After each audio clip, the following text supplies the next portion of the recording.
I promise the public we will not take advantage on this fuel crisis. Hindi kami kikita ng mahigit pa sa normal.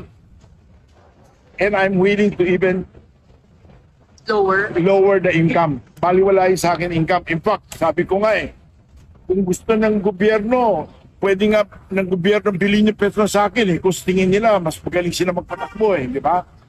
So, in short, you have my 100% cooperation na tutulungan yung mga kababayan natin.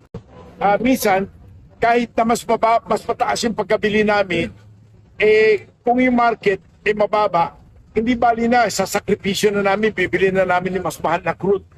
So, lilit yung income. Para lang siguradong hindi tayo ma-run out of crude oil, ganon. Ang presyo based on replacement value every day. So ngayon, kung tingin nyo, ibebenta mo at a loss, we can do that. Everybody can do that. Pero until when? After 1 month or after 2 weeks, bankrupt lahat ng oil company? Pwede rin yun kung yun ang tingin nyo mas mabuti. I am willing to open Petron books to COA, to public scrutineering. Wala po kaming gustong i-take advantage na kita, especially during the crisis.